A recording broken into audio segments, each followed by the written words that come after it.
Fabulous. Thank you for that. So, as many of you know, my name is Richard Jones. I'm the city clerk, and on behalf of the mayor and all the elected officials and my fellow city employees, oftentimes forgotten, I'd like to welcome you to the City of Newburyport's State of the City Address for 2023.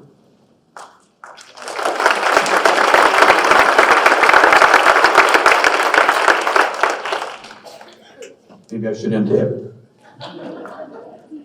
So, on a negative, if you have a cell phone, like one of these, you make sure it's turned on.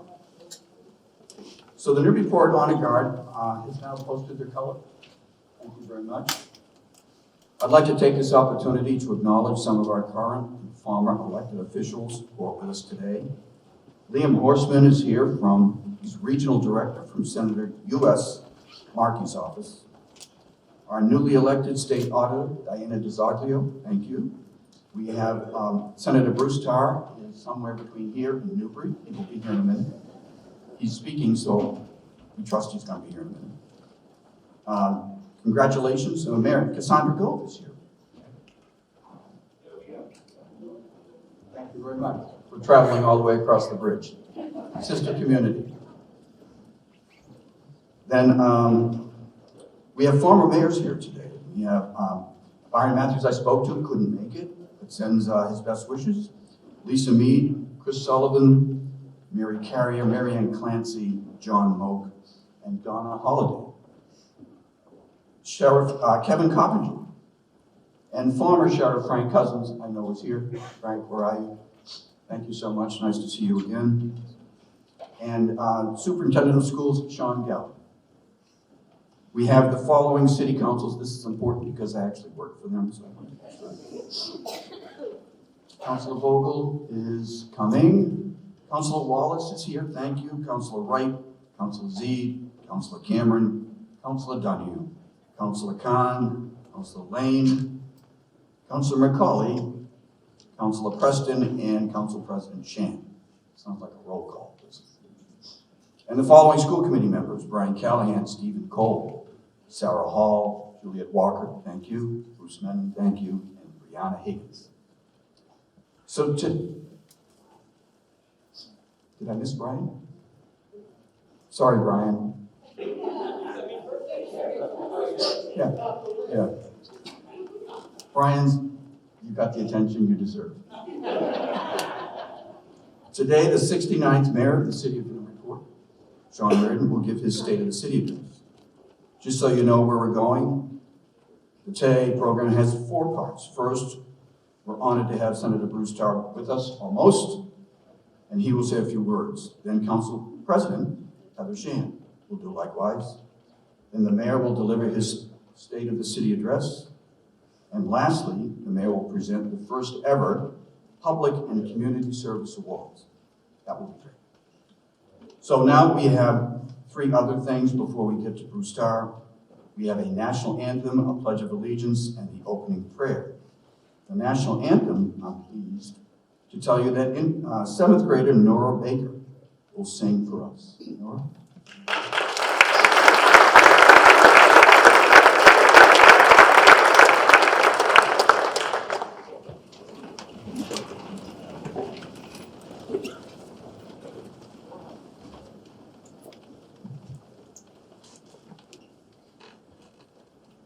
Oh, say, can you see by the dawn's early light what so proudly we hailed at the twilight's last gleaming, whose broad stripes and bright stars through the perilous fight o'er the ramparts we watched were so gallantly streaming, and the rocket's red glare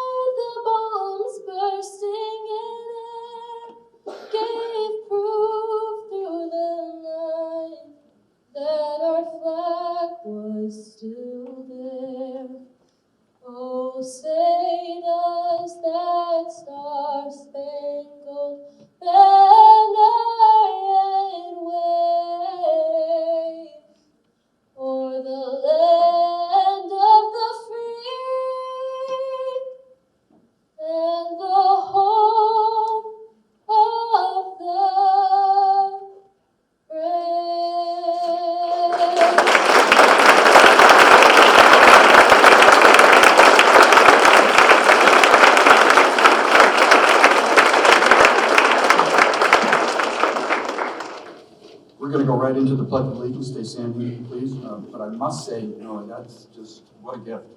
I mean, I don't know about any of you, I gotta chill. When I can chill. So, we're now going to be led in the Pledge of Allegiance by Sadie Ridd, Ruby Ridd, and Ollie Ridd.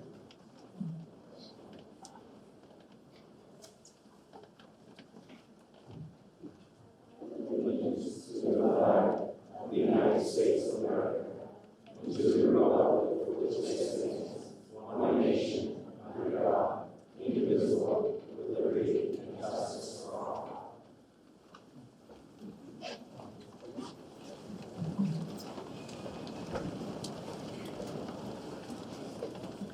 I'd now like to call upon Reverend Rebecca Bryan from the First Religious Society Unitarian Universalist, who will offer the opening prayer.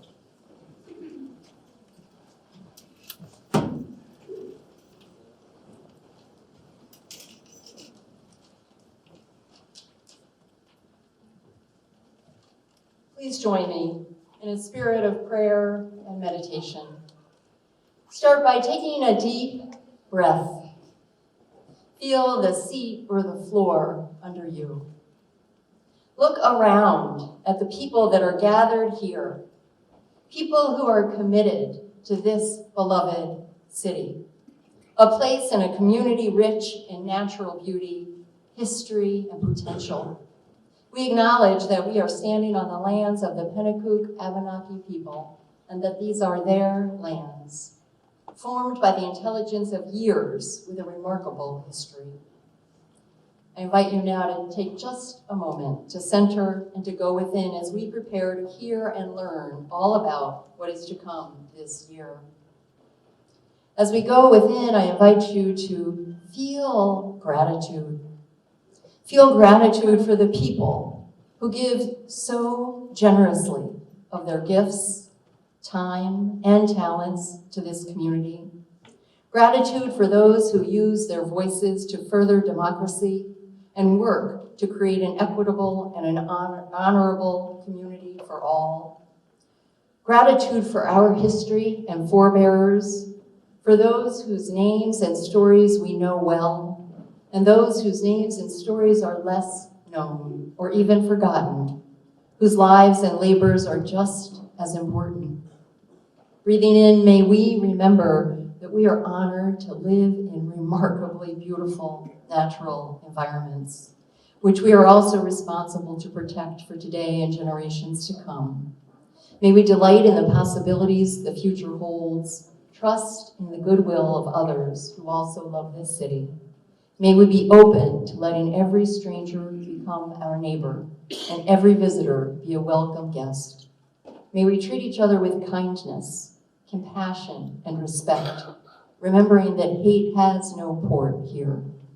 Bless this gathering, the city for which we assemble, and all of its inhabitants. May ours be a city of peace. Amen.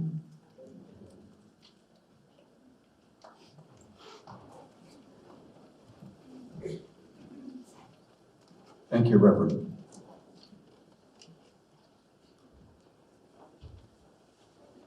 I don't think the senator is here yet. So what we're... Oh, he is. Where? Next to Brian. Okay, that's wonderful. Timing's impeccable. So now, right on schedule, I'm pleased to introduce our Senator Bruce Todd.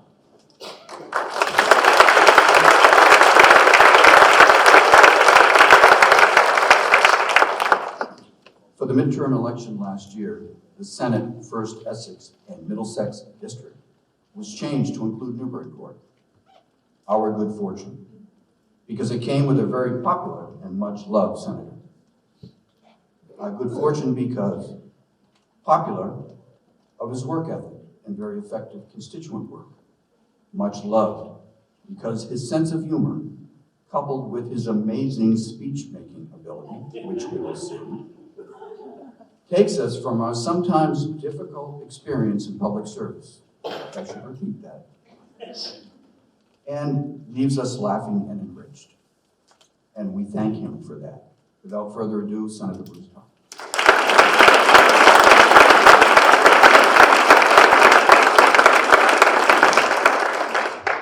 Thank you very much, Mr. Clerk, and good evening. And you know, when you have an introduction like that that continues to unfold, the best thing you can usually do is just stay in your seat. And I would have been content to wait several more minutes, Richard, just so you know, as that introduction continued to move forward. But I do want to thank you for it, and I want to thank Mayor Reardon for the honor of being able to be with you tonight on one of the most important nights in the life of this historic port city, when we all, people who love this community, gather together to think about the year that has passed, the years that is to come, and all the things that we need to be concerned about together in our fulfillment of our individual roles and our collective roles as stewards of this incredible historic port city. And I do want to apologize, Mr. Clerk, I was a little bit late getting here. I was witnessing firsthand the tremendous work of the men and women who sand our roadways as I was driving behind one of them, and experiencing as close as I possibly could their work of putting sand and treatment on the roadways so that when we leave here tonight, we will leave here not only inspired by the words of the mayor, but we'll also leave on safe roadways. And I want to express my gratitude to them. But, you know, we are here at an interesting time for municipalities and indeed for our society. We're here remembering the fact that it wasn't all that long ago that we joined in this auditorium for the inauguration of Mayor Sean Reardon. And at that inauguration, we saw the vision and the caring and the compassion and resourcefulness of the man in whom trust has been placed for the guidance of this city. And we heard about his plans, but mostly we heard about his love for the city. And we heard about what we knew would be an inclusive approach to the way that it is governed. We return here tonight to hear about not only his first year and what has occurred in the city and what has been accomplished, but also to hear about his vision for the coming year. And I hope as he unveils that vision, and we all listen carefully to its detail, that we'll be thinking about the role that we can play in helping to advance the best interests of this community. We know that Newburyport is a great and historic city, with much to boast of and much to be proud of with regard to its maritime heritage and the brave men and women that have plied the ocean from this port and risked their lives to bring trade and economic opportunity, to those who have redeveloped the downtown and made sure that it is vital and dynamic, to those who create a vibrant arts community that draws people from all over the world to see performances, both performances in person and the visual arts. We know that there is so much economic activity that's ongoing in this city. And so as we join here tonight, we know that it's up to all of us to be able to continue growing those things. We know that we live in uncertain times with inflation and energy costs that challenge household budgets. We know that work patterns are changing. But we also know that there are some things that continue to be important no matter what.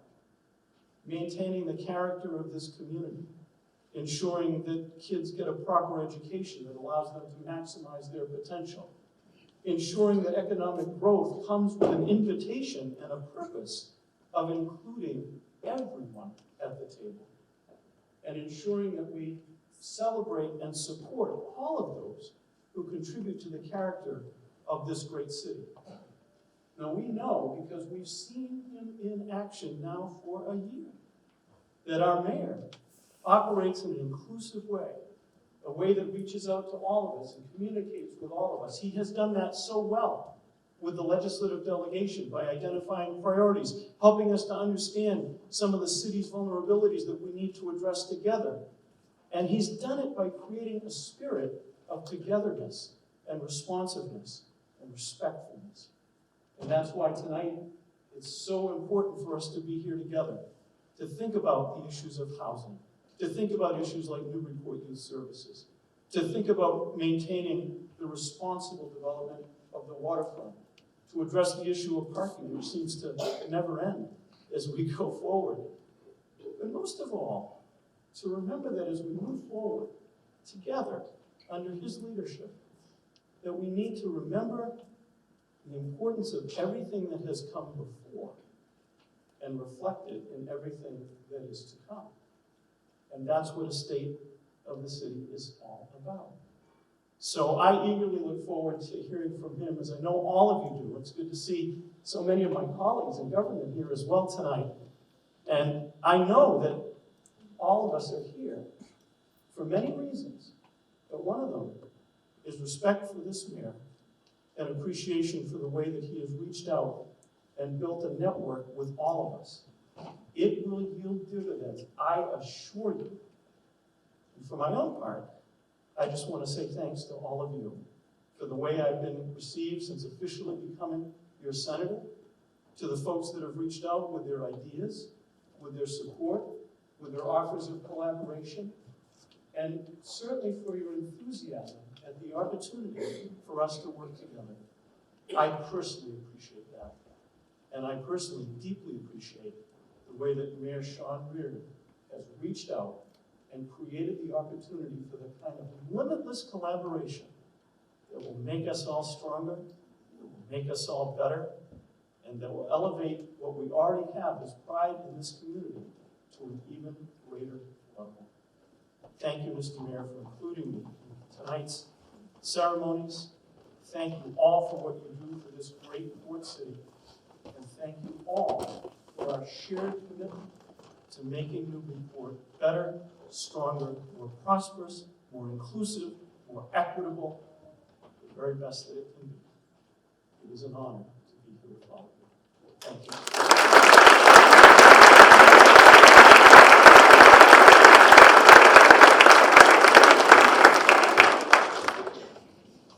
The senator never disappoints, does he?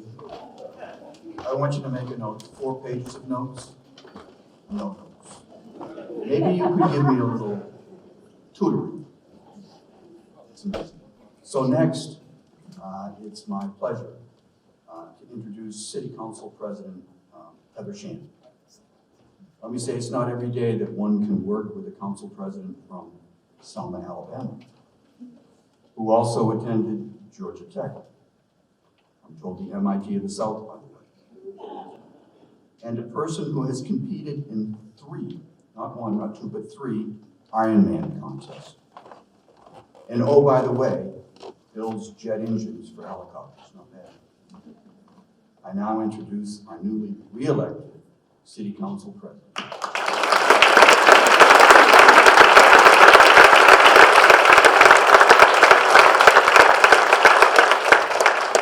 So, Senator, I really was kind of hoping you would be late so I could go before you because you already took that. And yes, I have my notes too. But, thank you everyone for being here.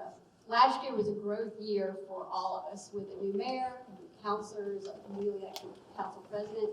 And there was certainly a lot to learn, but I definitely want to thank Kirk Jones for your steadfast presence during our council meetings. You helped make sure we did not stray too far from our path. So thank you, Kirk Jones. There's some that would say the council didn't agree on anything last year, which is untrue. We agree on what's the best for the city. We want the best for our youth, our seniors, our parks, our infrastructure, and our first responders, defining what's best for that specific part. Because each of the councilors brings a different passion to the job.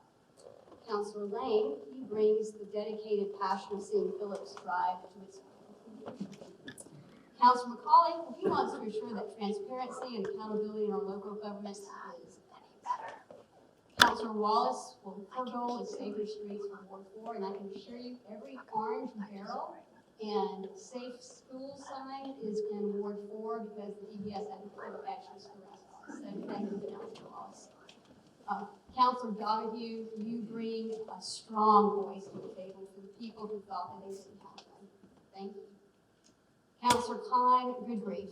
Her dogged determination over the last 5 years to make sure that we had a city council email address that constituents could send to us instead of sending out 11 emails. It has finally come to fruition with our latest IT director. So Councilor Klein, if the phrase, nevertheless she persisted, comes to mind, that's you. Thank you. Councilor Wright, you bring another voice from the residents of Plum Island to the table, and it's a good voice to have. Thank you for that. Councilor Preston, it's your turn, minutes. And on the flip side, Councilor Cameron, it's all about housing, and actually any housing at this point. So thank you for continuing to share planning and development. And there's Councilor Vogel, and if it's a hot button, it's his passion. And that comes with having served us for 14 years. So we thank you for his service. And last but not least, it's Councilor Z, because anything to do with numbers with a dollar sign in front of it, that's you. So thank you for your continued leadership on budget and finance. Now, all of these passions would be put on a Venn diagram, and there would be an overlap. And that overlap is our love for this city. It is why we serve, and it is our hope that as we councilors, we continue to make it better. I look forward to 2023. Thank you.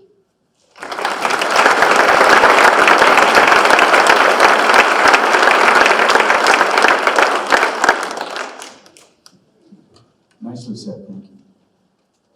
So now, it's my distinct honor to introduce Mayor Sean R. Reardon, whom I've known well since I painted his portrait when he was a teenager. And yes, he sat perfectly still. Our families have been close for generations. For example, his mother, Patty, set up the blind date that led to my marriage. And his uncle Bob was in our wedding. However, as I've thought over the last couple of days, the obvious occurs to me. He comes from a family defined by public service, particularly to this, our city of Newburyport.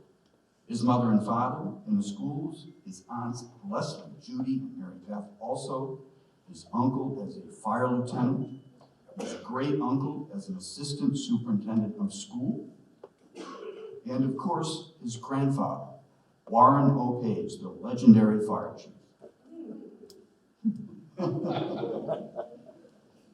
Don't you wonder what he would say about all of this? I do. So, in summary, the mayor will be focused on what's best for the city in his unselfish, warm, encouraging manner, bolstered by his strong work ethic that I have noticed. The mayor will now deliver his first state of the city, and following that, the first and highly anticipated annual public and community service reports. Without any further ado, I offer you Sean Reardon.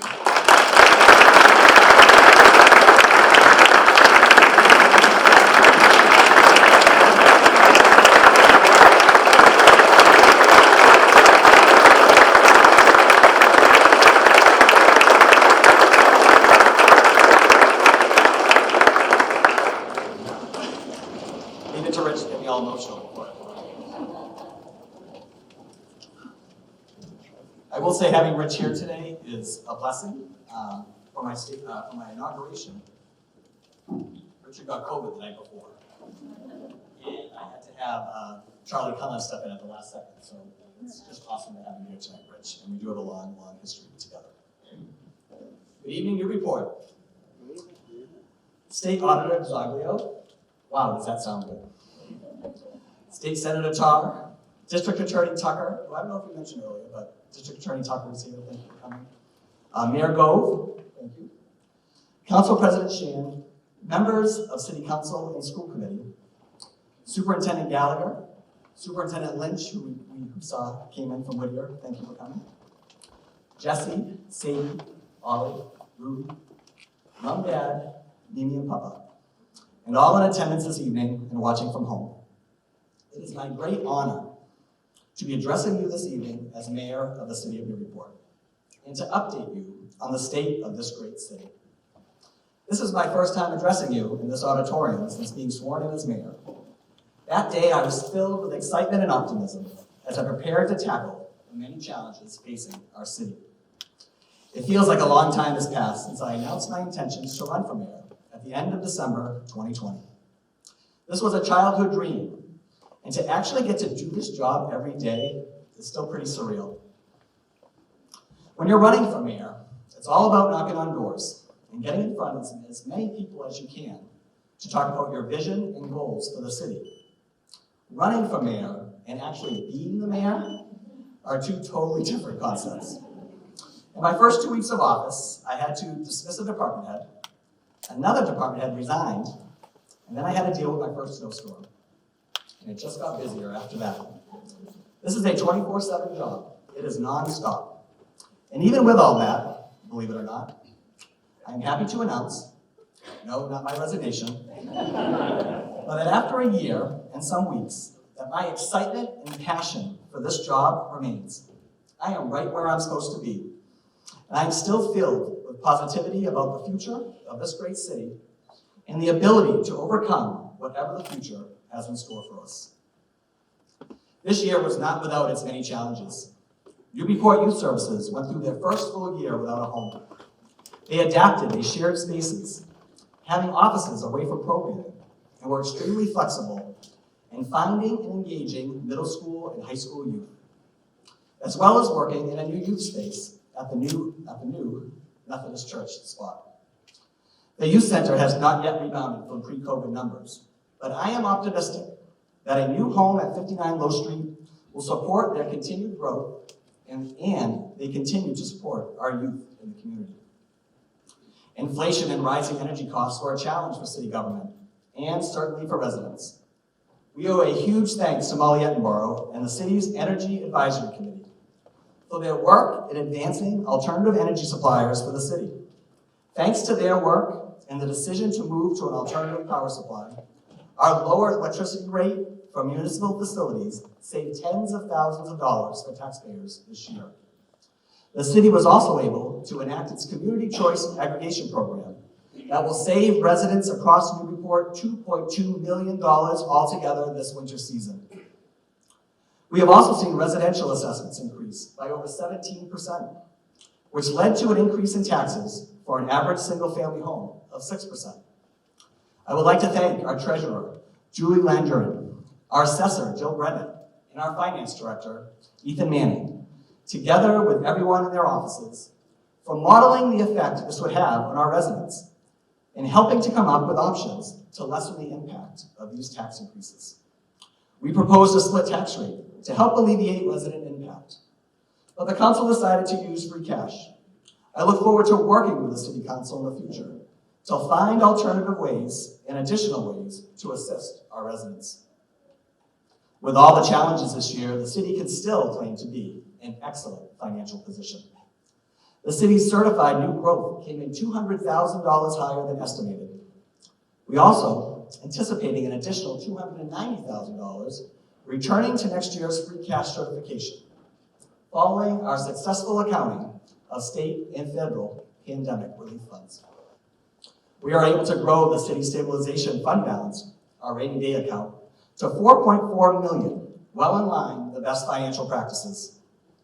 We received the Distinguished Budget Presentation Award from the Government Financiers Officers Association for the 11th year in a row. Most importantly, we had our very important AAA long-term credit rating reaffirmed in May 2022 by S&P Global Ratings. All of these numbers indicate a healthy short-term and long-term financial picture for the city. One of the biggest changes we've gone through this year at City Hall is our personnel, as we have many new faces that have joined us. When I'm asked about the biggest challenge during my first year in office, the first thing I mention is personnel issues. And I want to thank Donna Drellick and Lisa Riley in the HR office for all their hard work recruiting and hiring new employees. Our information technology department of 2 is 100% new staff, as we welcome James Pope as IT director and Kevin Kiley as IT support coordinator. The public library was home to some of the most transitions, and we are very grateful for Sarah Kelso, our new head librarian, who has hit the ground running with new programs and initiatives to help bring out the best in our wonderful library. New employees at the library include Alexis Lebush, Isabella McGinnis, Emma Crowley, Kristen Young, and Sienna Willis, and we are very happy to have you all on board. At the Council of Aging, we brought on Henry Sharon in a recently reimagined position of COA bus driver / steward. In addition, the city was able to add an outreach specialist at the COA, and we are happy to welcome Ann Freeman to that role. She will be advancing programs and initiatives that will address the health and well-being of this vulnerable population, and to make sure that we are reconnecting with folks who have been isolated during the pandemic. In the health department, we welcome 3 new employees and Health Director Laura Vlasic, Public Health Nurse Christine Harris, and Assistant Animal Control Officer Glenn Cogswell. This year, we are congratulating Kathleen Sullivan on her promotion to Assistant City Clerk, and welcome back a familiar face in Cassandra Green in the Clerk's Office as Clerk's Office Manager. We also welcome Doreen Gardner in our Treasurer's Office and Renee Ward in our Finance Department. In the Police Department, we hired Robert Capola and Carly Samasco this year as police officers. We also had 2 officers promoted to sergeant, John Gavin and Megan Tierney, who became the first female police officer to hold that rank in our history. She's up there.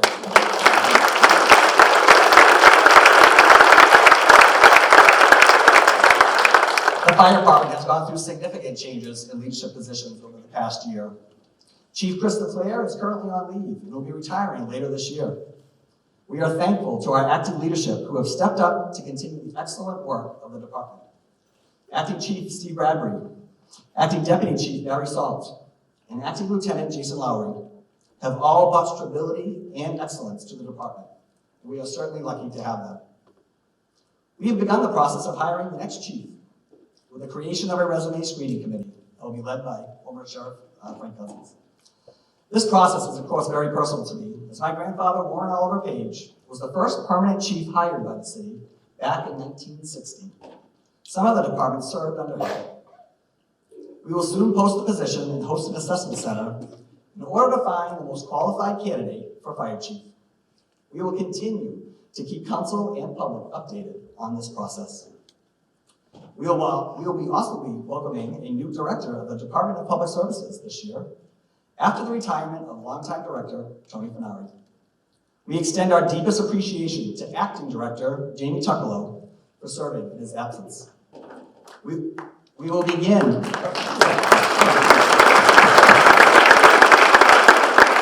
reviewing resumes soon for the director position, with the assistance of the Collins Center of UMass Boston, who is leading the search.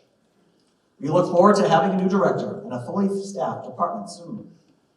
DPS also welcomed our new city electrician, Jeff Matheson, this year. He has hit the ground running and has made an immediate impact.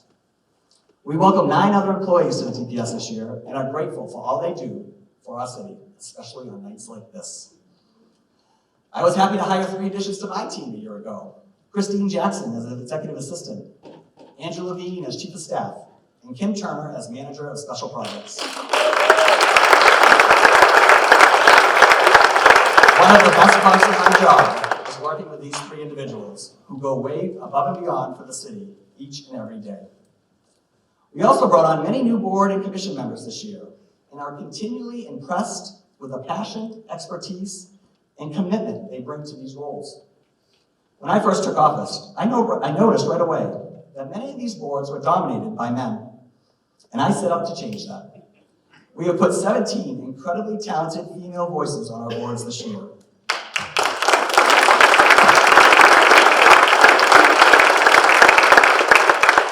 We will also host a boards and commissions open house this spring, so residents can get to know these important volunteer positions and their role in local government. Now, this incredible staff in Newburyport was certainly busy this year, and plenty to work on, starting with our physical assets. One of my main priorities upon taking office last year was to improve the city's streets and sidewalks. This was the #1 issue I heard when knocking on doors during my campaign. Under the direction of then Deputy Director Jamie Tuckalo, we were able to pave 23 streets in wards 1, 3, and 5 in the first year of my 5-year streets and sidewalk plan.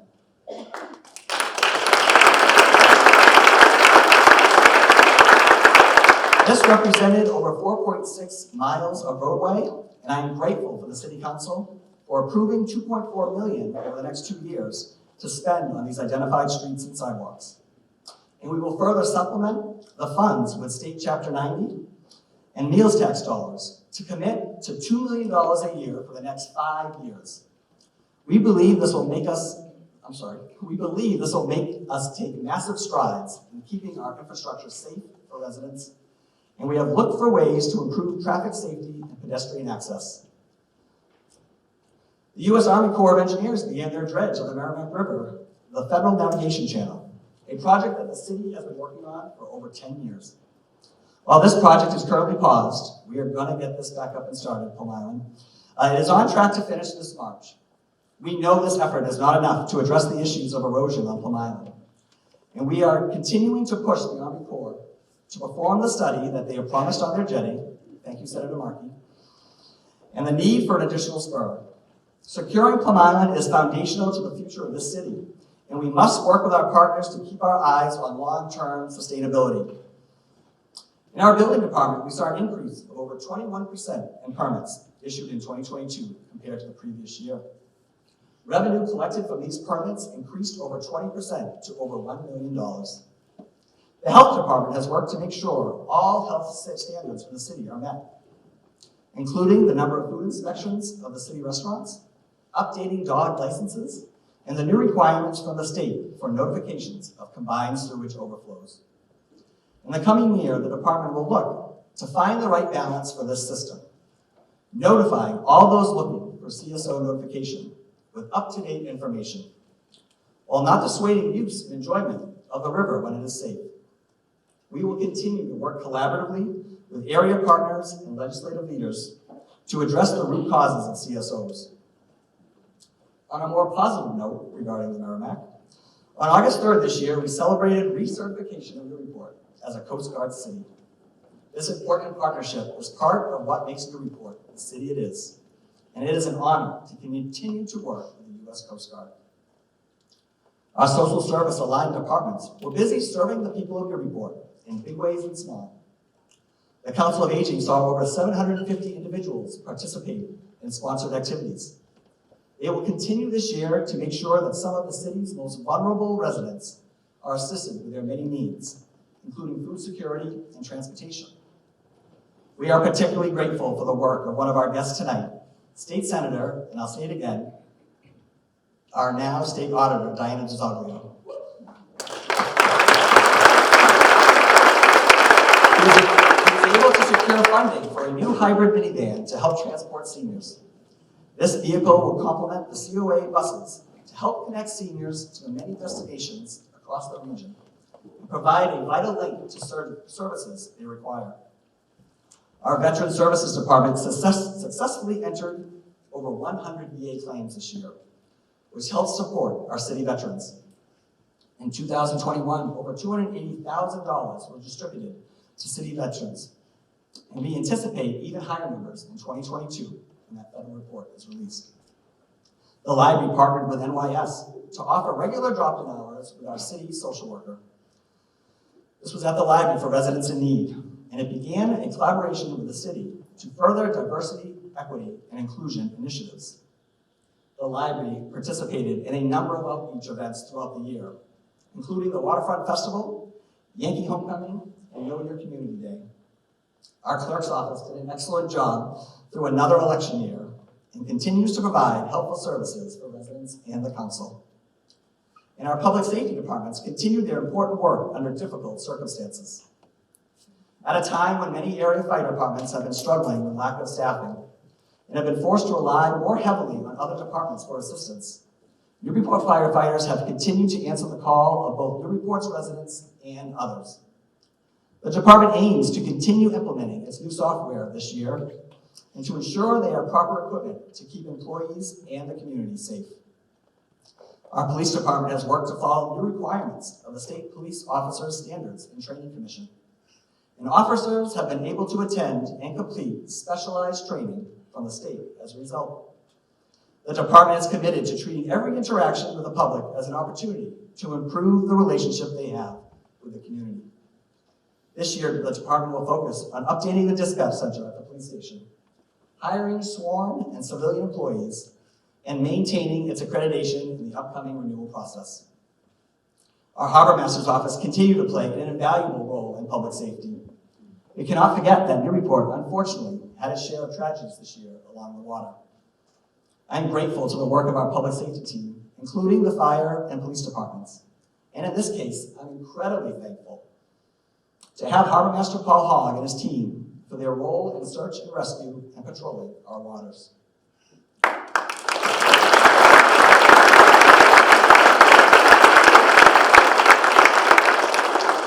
Newburyport Public Schools implemented their Portrait of a Graduate vision and updated their strategic plan, and implemented major initiatives, including a district-level curriculum mapping cycle, expanding in-district special education programs, and a new website and app, and offering free tuition kindergarten for all our students.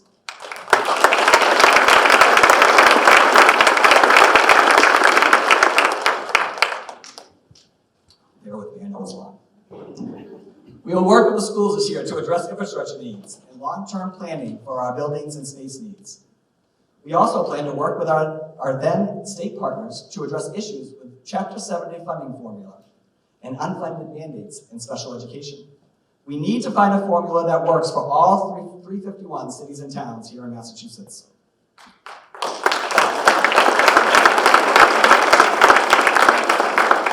Many of the projects we are taking on this year would not be possible without grant funding.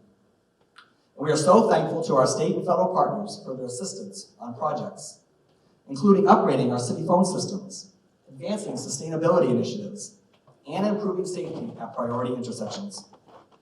We also received large grants to support the bulkhead, Market Landing Park, the Pine Dredge, and other initiatives. Grants totaled over $4.7 million this year, and I want to thank grant developer Nancy London and everyone else who worked on these high priority projects.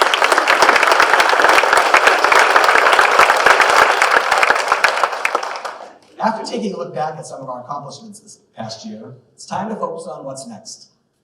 I would like to discuss some of my major priorities for this year and how we plan to address them.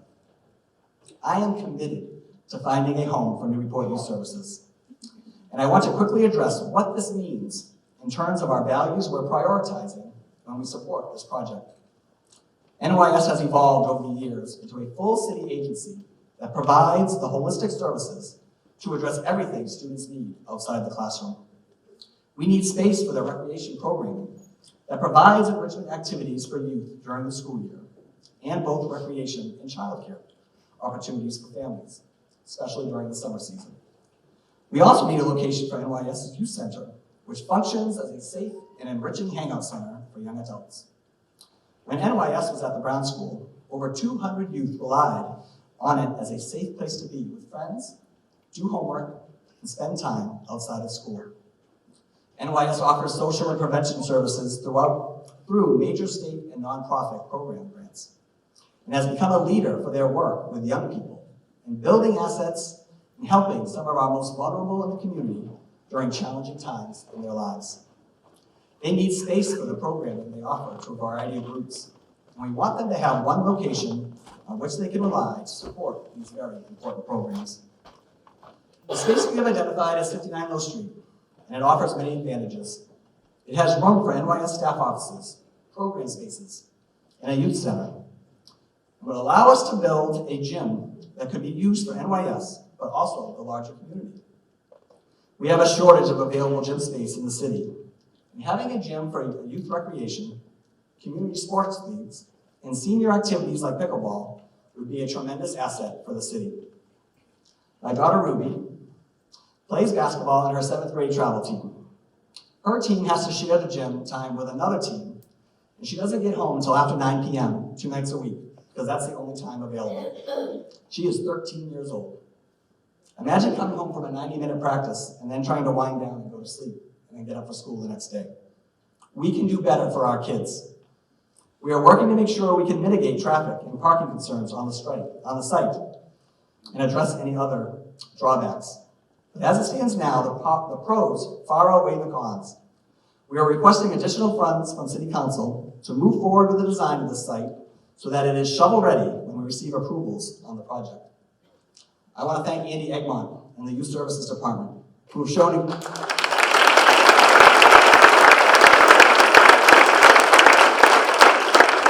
shown incredible flexibility and resilience in finding ways to work with our youth without a dedicated space. We will continue to partner with them and find ways to support their programs over the next year as we build their long-term home.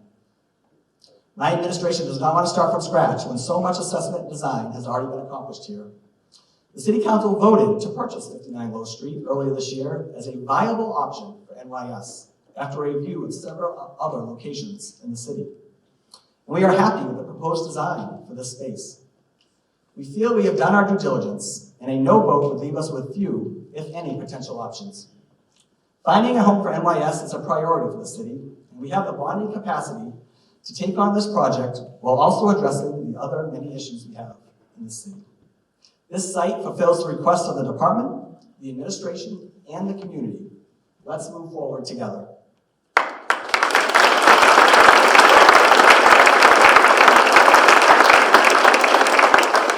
A second big picture priority for my administration this year is to successfully manage all the projects that have just been recently approved, which is a lot, including the Cutter West End Fire Station, the Central Waterfront Bulkhead, the Bartlett Mile Frog Pond, and Market Landing Park.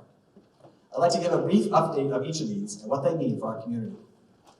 After some unexpected challenges and difficult decisions, we are anticipating breaking ground on the West End Fire Station this year. Over the past year, we've acquired property adjacent to the existing fire station in order to provide the physical space to build a safe and modern facility. Our planning department, together with the fire department and DPS, developed a detailed design and obtained permits for the new station based on the schematic design the City Council approved back in 2021. This is the first building subject to the city's new net zero policies. At their next meeting, the City Council will vote on whether to approve of increasing the bond approval for this project in order to cover the full amount based on recent cost estimates. We hope to have their support so we can move forward with bidding and plan on breaking ground in early summer. This is a crucial project for the public safety and the safety of our firefighters. And we appreciate the hard work of the council and city employees in preparing to move us forward. We received some excellent news regarding the Central Waterfront Bulkhead over the past year.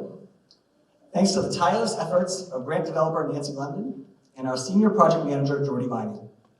We received grants of over $1 million each, both from the Federal Economic Development Agency and the state's Seaport Economic Council. We are waiting to hear from FEMA about a third grant for over $1.5 million, and we are very thankful for Congressman Moulton for lining up the funding for this grant. All this funding makes us ready to put the contract out for bid this spring. We are on track to begin repairs in the late fall. We are nearing the end of the usable life for this crucial piece of infrastructure, and we look forward to seeing its restoration so it can continue to serve as an effective barrier between our beautiful waterfront and the Merrimack River. Last year, City Council approved two major projects that were recommended by the city's Community Preservation Committee.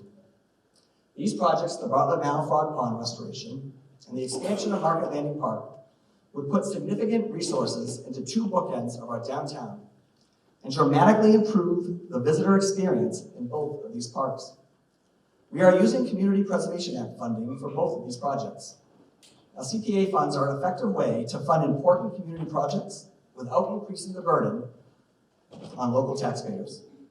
Preserving and showcasing our natural beauty needs to be the first level priority, and we have the opportunity to have two anchor parks serve as draws for visitors and residents alike. The new Market Landing Park will feature more green space and areas for passive recreation. The Frog Pond at Bartlett Mile will be restored so it can be open to activities like skating and paddle boating. And once again, be a jewel for our city. We look forward to making great advancements on both this year. Now, my third priority for this year is to make City Hall work better for you, more effectively and efficiently for everybody. Now, one of the most visible aspects of this is the work residents see done by the DPS. I already discussed the work in paving 23 streets this past year, and we look forward to bringing this initiative towards 2, 4, and 6 this year. I especially appreciate how this new streets and sidewalks plan have made it possible to engage more community members and hear what they are looking for as we work on the plan.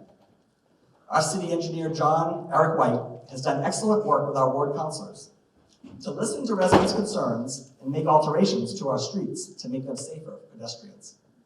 From a petition process for residents to ask for streets to be moved up our list, which is now online so everyone can see it, to site visits on priority streets, to a comprehensive traffic safety and an engineering review, DPS has taken advanced measures to make sure this plan is responsive to community needs and built to very high standards. We will be releasing an updated list of streets on this plan soon and look forward to continuing this process. Another way in which residents interact frequently with their government doesn't take place in person at all. It's through our website.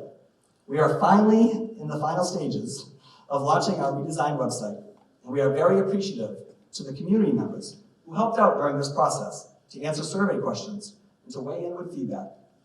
We are looking forward to improve our online permitting and other services and anticipate making considerable progress on this over the coming year. We are thrilled to keep this work moving forward, and thanks to our new information technology team, we can make that happen. Keeping a resident focus also means ensuring that all residents are able to feel comfortable working with their government. We are continuing to improve our work in the accessibility space and look forward to continuing our work with the Commission on Disabilities to make sure we're not just only ADA compliant, but that we're actively looking for new ways to engage and welcome those with disabilities in our community. This goal also drives work with our Diversity, Equity, and Inclusion Alliance. The DEI budget for this year was increased, and we have asked Tina Lose, our DEI Alliance coordinator, to take on the task of incorporating a DEI lens into city policies and practices. DEI Alliance also started the Newburyport Sexuality and Gender Alliance, SAGA, which is dedicated to raising awareness and voices of the LGBTQ+ population, and running pride events in the city in June and throughout the year.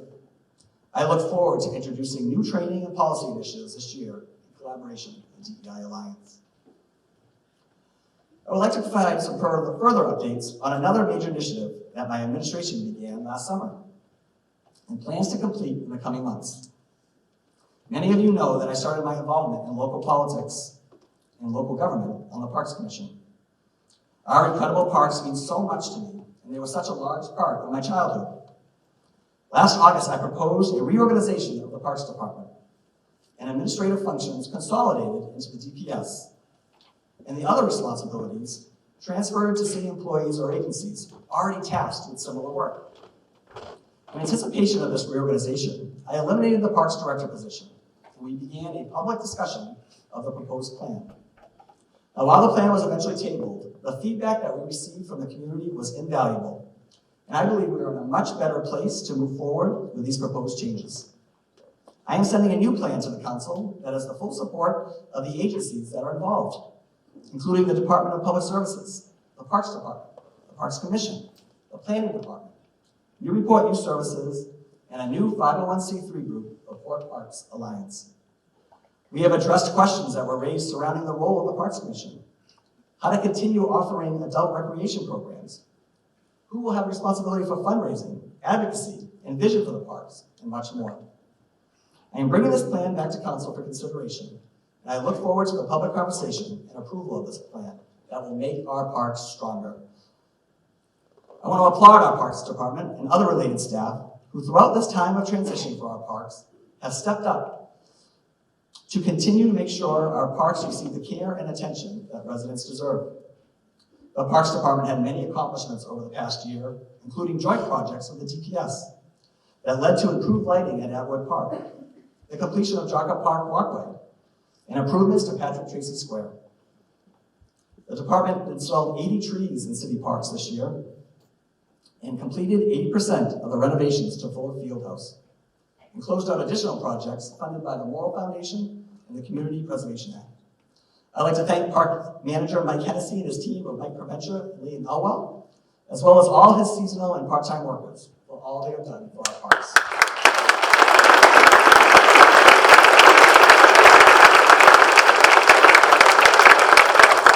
All of these efforts will complement each other, and we will be able to strengthen our parks now and into the future. And I look forward to the council's support of this reorganization plan. I want to touch on one more priority. I know we're almost there, everybody. I want to touch on one more priority for the city that needs to be integrated into everything we do this year, and that is sustainability and resiliency. We recently released a city resiliency pamphlet shared with residents in a mailer with a utility bill. Now, we hope to continue to build a strong public understanding of the anticipated climate change impact and potential climate hazards. We aim to be leaders on this issue because we can't afford not to be. We are advancing projects big and small to assist with our resiliency efforts. We have 3 projects we are in designing now to secure the future of our water supply, and we'll aim to have them shovel ready so we can implement them using grant money or other federal and state funding. First, we are working with the town of West Newbury on plans for a direct interconnection between the Indian Hill Reservoir, our main water source, and the city's water supply.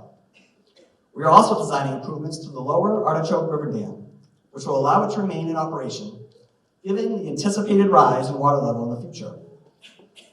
Last, we are advancing a watershed protection plan that will preserve the quality of the city's water supply and provide a strategy for enforcement, land acquisition, and communication that we can use in the future. There are a few issues more important than our water supply, and we will remain committed to finding the best ways to ensure it will be safe and usable in the future. Newburyport is a green community, and we are working hard to meet our net zero goals set locally and by the state. We will continue to look for ways to make our resiliency goals integrated into everything we do as a city. From the purchasing of new vehicles and equipment, to our approaches to planning and zoning to encourage more sustainable development, we will continue to revisit this theme in the coming year and beyond. This year, we will finish our comprehensive economic development strategic plan.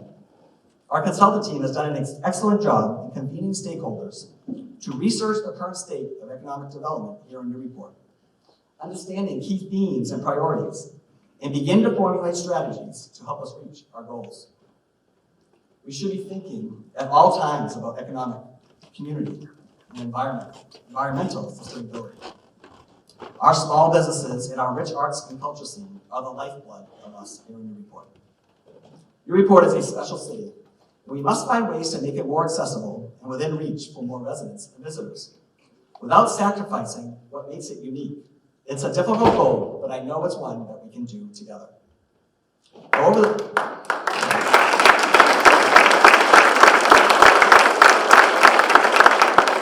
the next year, we look forward to ways to encourage more development in line with these values and to aid in the redevelopment of vacant properties. Now, one of these best opportunities, responsible developments here in Newburyport, is the Brown School site.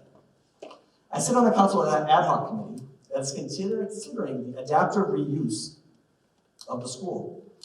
And I'm committed to seeing something move forward that will benefit the community and the city. I have spoken before about my interest in senior affordable housing at this site, and that has not changed.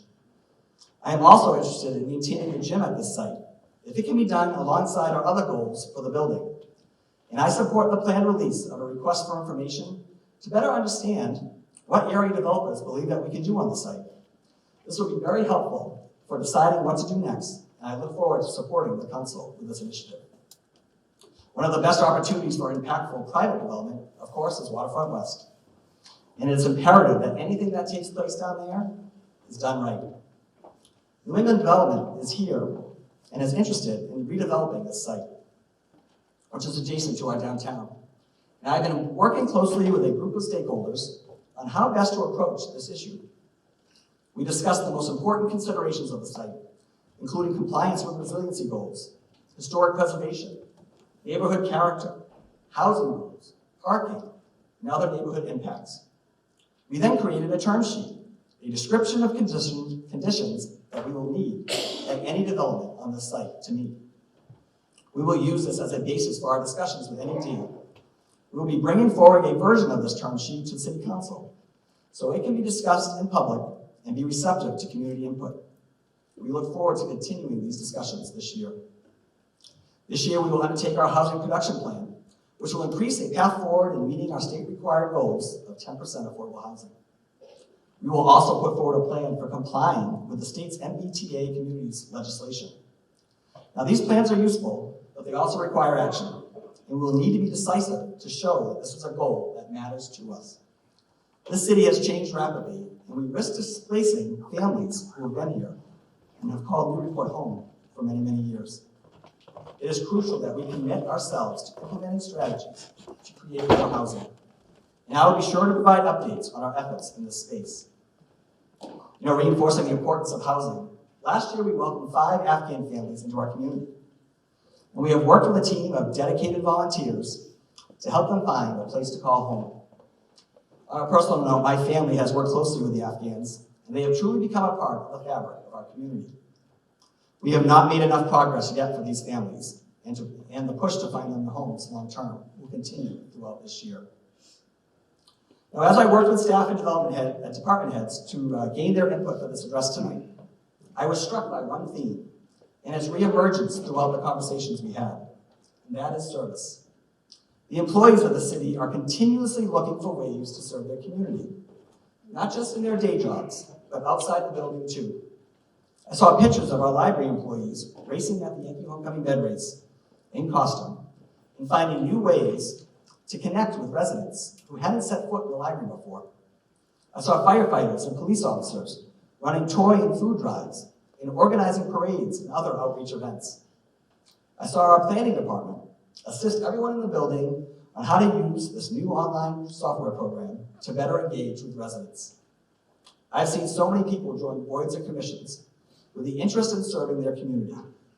Tonight, we will recognize just a few of the folks who have shown extraordinary public and community service. That we can even have a set of awards like this is just a testament of how great of a community we have. Our social capital remains one of our greatest assets, and if we continue to lead with the ethos of service and look after our neighbors with a passion and commitment on display by the people here tonight that we're going to recognize, I know that the state of our city will remain very, very strong. Thank you very much.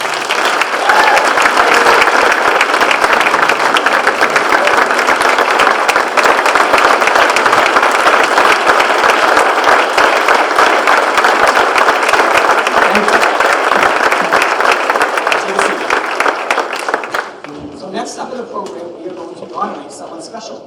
And I'm going to invite Superintendent Sean Gallagher to come up.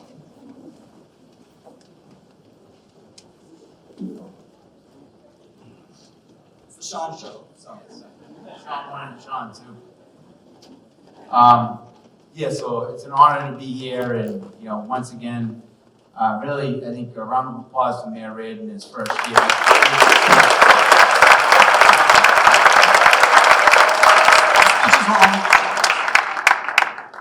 Only after mine. It's actually an honor to be part of this recognition, and when Mayor Reid asked me to say a few words on behalf of Vicki Henderson, I was honored to do so. My first week in Newburyport as superintendent, Vicki was one of the first people that I met. So nice, so genuine. I called my family after and I said, this job's gonna be easy. All these people are like Vicki, I won't have a problem. No, all kidding aside, it's just been an honor to work with her over the past few years. And as you know, the mission of our Newburyport Public Schools calls for the students and staff and community to practice kindness, perseverance, celebrate each unique individual. We always value creative, innovative, rigorous educational opportunities and promote lifelong learning. Provide nurturing environments for social, emotional, and physical growth of our students. And we understand and embrace the role of global citizenship. So I think of our mission, and then I think of Vicki Henderson's career over the 20 years. She has really fulfilled that mission in all parts of her life. Vicki's a model for perseverance. She's built Newburyport Adult Ed community program from scratch. And if you all know Vicki, she never takes no for an answer. If someone had an idea for a program or a class, Vicki would make it happen because she wanted to provide a variety of educational opportunities and experiences for all the citizens of Newburyport. For 22 years, she celebrated the genius of Newburyport. She sought out, or if you know Vicki, tracked down talented people and helped them create classes to be offered and share their experience. She has never wavered in her belief that each one of us has something to share, and she has helped hundreds, probably thousands, of educators in the adult ed program instructors to share their passion and knowledge with others. It's an understatement to say Vicki Hendrickson is a lifelong learner. You might even say Vicki is an overachiever in this area. Watching her work hearing her stories, attending her events, I'm certain Vicky is never not learning. She is a model for the Newburyport citizens, students of what lifelong learning looks like. Every person out there who met Vicky and suddenly found themselves teaching a Newburyport adult ed class knows her love of learning is contagious. As we all know, Vicky has been instrumental in building a thriving literary festival in Newburyport. The young people of our schools have benefited directly from her work. She has generously supported the development of large-scale community reads, so every student in Newburyport has the opportunity to fall in love with reading. Our students learn about writing, and most importantly, students see themselves as lifelong learners. From author visits to gift books to hands-on educational programs, Vicky has helped Newburyport create a nurturing education environment. Finally, Vicky's commitment to providing adult education programs for every Newburyport resident shows her willingness to embrace her role as a global citizen. In recent years, Newburyport Education Program collaborated with the school department to support our newcomer families of students who did not speak English as their first language. Vicky developed a program for residents to assist with English language skills to help Newburyport residents transition to a new life and ensure that every person living here can feel like they belong to this great city. So on behalf of the Newburyport Public Schools and the community at large, I want to personally thank Vicky for her service to our schools and the greater Newburyport community, and we look forward to seeing what she's up to next. Congratulations.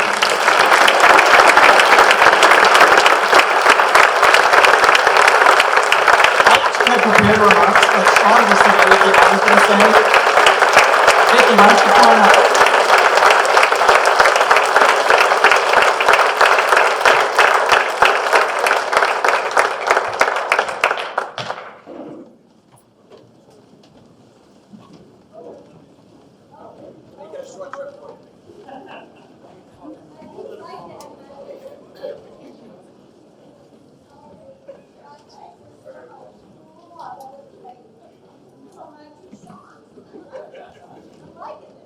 Okay, so picture, okay, go.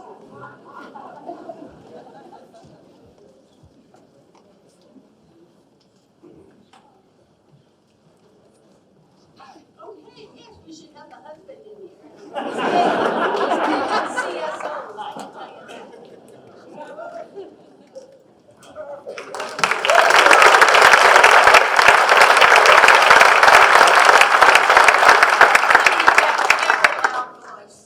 So I don't think you'll have trouble hearing me fine. You know, when people talk about Newburyport, they, of course, everybody who ever lives here, they love it. We love it here. But the reason that these programs, that the Literary Festival or Adult Ed, or any of the other programs that have been mentioned tonight survive is because of you. Did you think I needed this? I thought they could hear me in Salisbury. Oh, it's for TV. Oh, yeah, well, okay, let's start over. Just kidding. But all of you are so terrific. Everybody that lives here that I've ever met is just adorable. They're just wonderful. They just say, oh, yeah, you want to do that? Well, let's do it. See?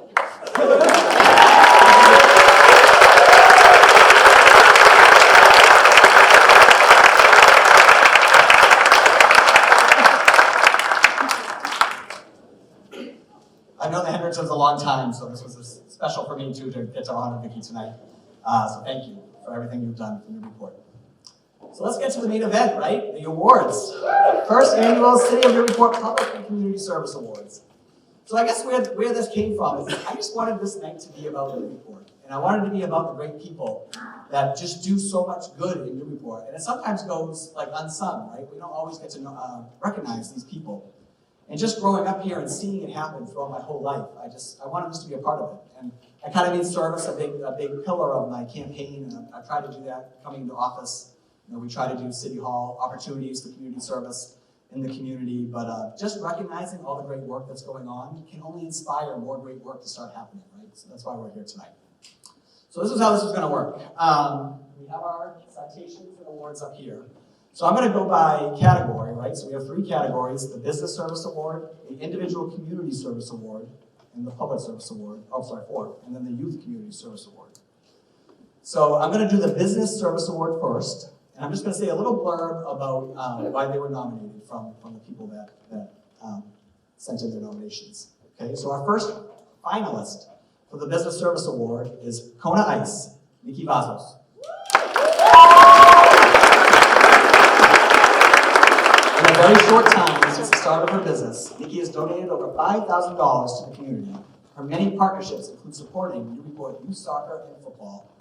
And I will say, I know Nikki started her business this past year, and she was everywhere and just so willing to get involved, no matter what the event was. You know, I mean, I definitely saw her at a lot of sports events, but no matter whatever it was, she wanted to get involved, and that was a great way for her to get involved in our community. So, Nikki, come on up if you'd like, and we're gonna have you just come on up and stand over.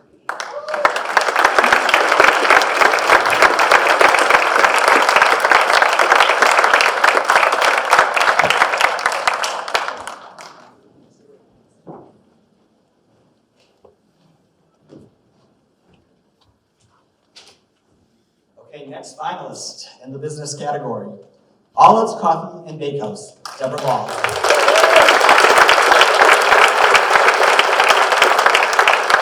For her generosity, her love, support, and connection to the community, the impact Deborah has had on our community, from young children through adults, is immeasurable. Deborah is the first to help out community bake sales with donations, like the Purchase Street one for the Ukrainian relief and school fundraisers.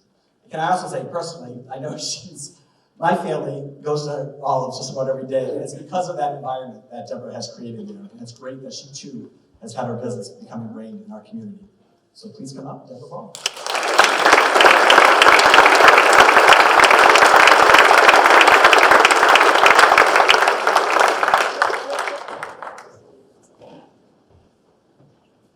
I didn't say this at the beginning, but we got just so many nominations in each category, and so thank you. Hopefully this just continues to grow each year. So now to announce the winner of tonight, and I just made you both stay because I thought both of them were so compelling, I made them both winners tonight.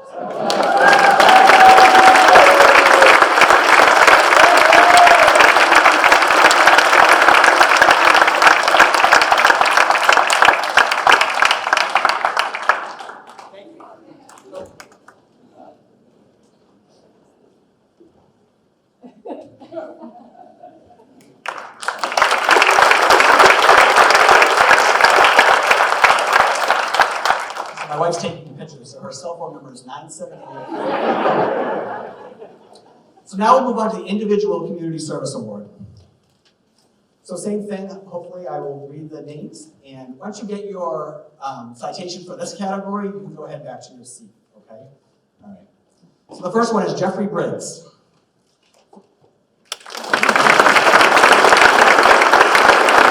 For his contributions to Newburyport and beyond the art scene, most recently, his legendary Newburyporters exhibit at the Custom House. He loves Newburyport and works to keep its history alive. Jeffrey Briggs.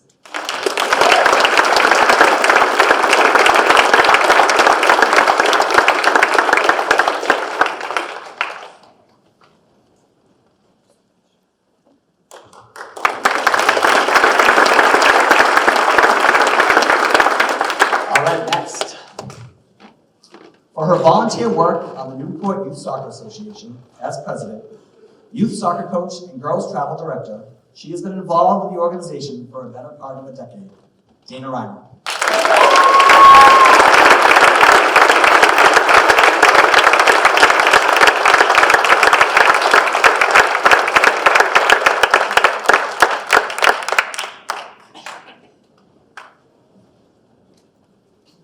All right, next.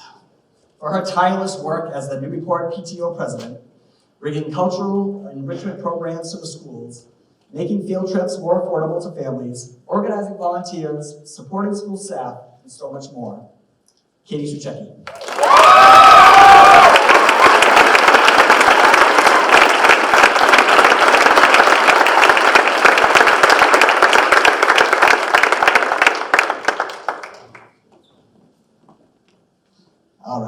for being an integral part of Newburyport youth hockey program for the past 38 years. He has been involved with all aspects of the organization, parent, coach, board member, and president, the one and only Dick Tierney.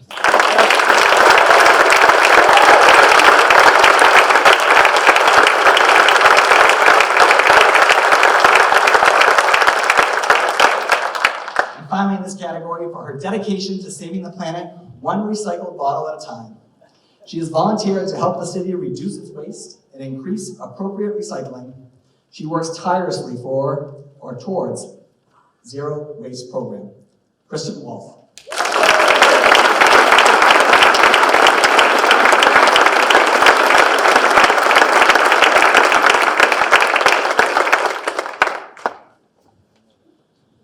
I will accept this on Kristen's behalf.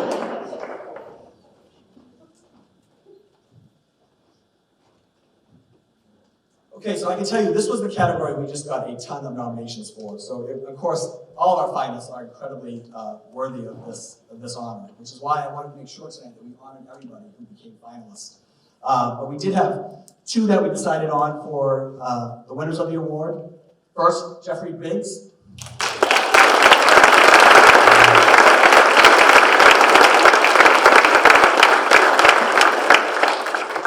And Dick Tierney.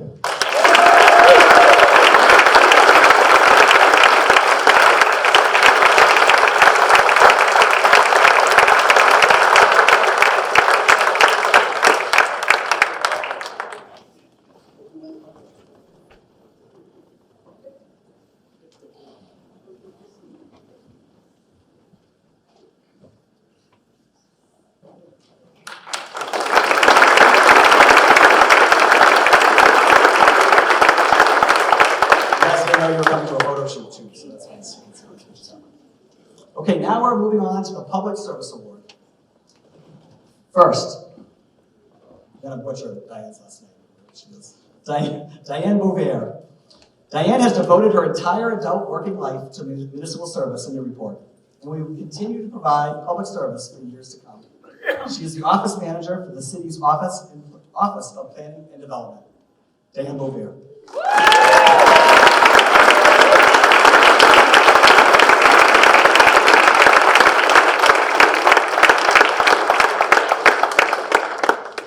She was also a great employee who went up in the balcony with the rest of our audience.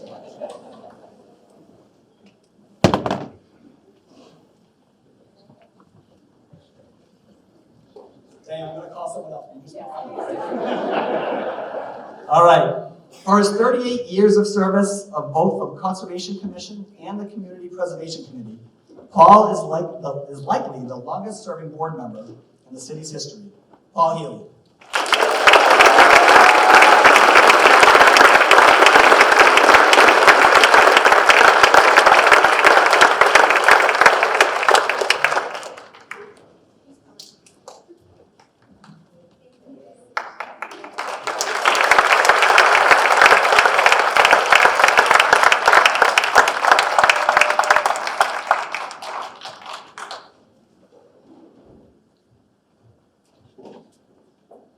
All right, last in the Public Service Award category. For his work as a safe educator, volunteering at the Salvation Army, playing Zero the Hero at the Bresnahan School, organizing the Fill-A-Truck Toy Drive and Santa Parade organizer, and for so much more, Ken is selfless in his time and commitment to the city. Firefighter Ken Pasisian.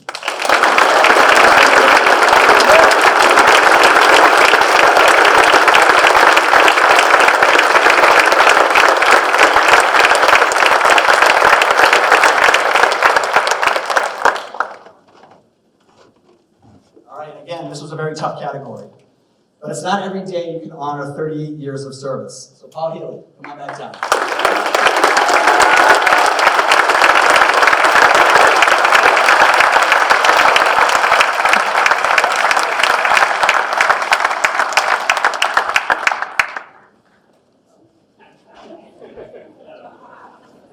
Someone can get the lights in the back.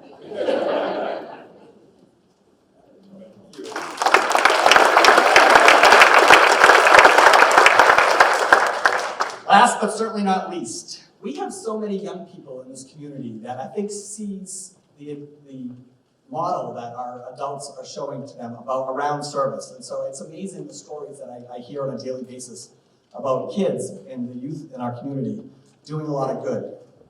So the first one I'm going to, for the first finalists tonight, I'm going to announce them as a group because there's a bunch of them. Actually, I'll read their names first because there's so many, but Emerson Anderegg, Harper Kulowick, Addie Lord, Sarah Lyman, Molly Muscara, Helen Ober, and Nicolene Trefalt-Lew.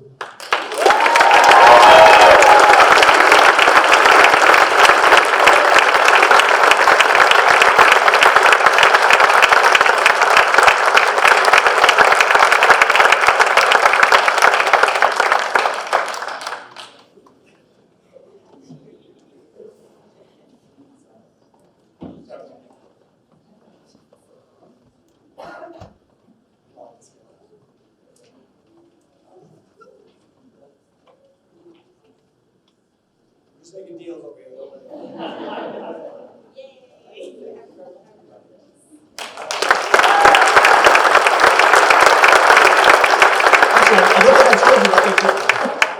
They're more famous than I am, though. So right, so they got a lot of attention last year for these. They were fourth graders at the time, but they threw this bake sale. Who went to the bake sale? Show hands. I mean, it was the biggest, craziest bake sale I'd ever seen, and they did this on their own. This was when the war in Ukraine broke out, and they wanted to do something to raise money for relief efforts there, and they raised tens of thousands of dollars. These fourth graders, now fifth graders. So thank you.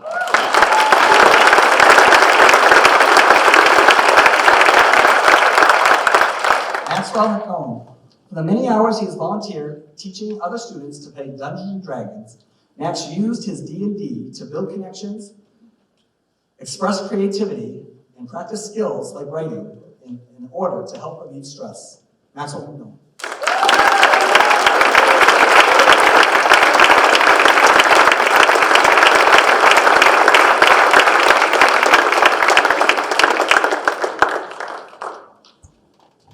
I'll be better at this next year.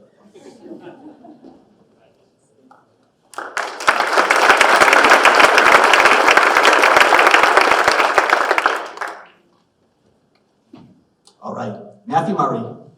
For his volunteer work since 2019 with the Newburyport Junior Clippers, a recognized chapter of the Special Olympics Massachusetts, Matthew has invested hundreds of hours at practices, tournaments, and events.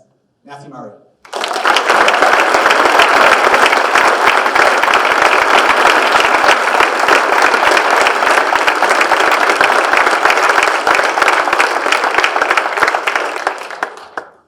Luke O'Brien.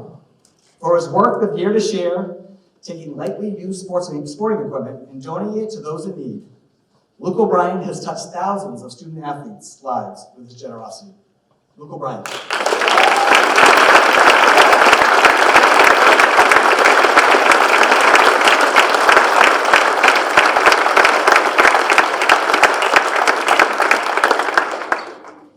Don't go far.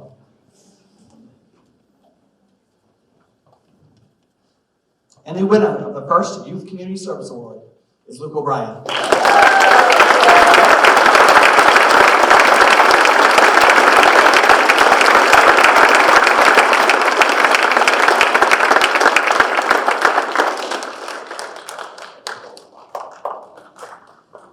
Again, that was a tough category. We had so much great things going on in our city.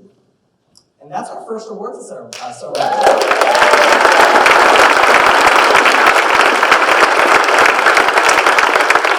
just want to thank Clerk Jones for emceeing tonight. Well done.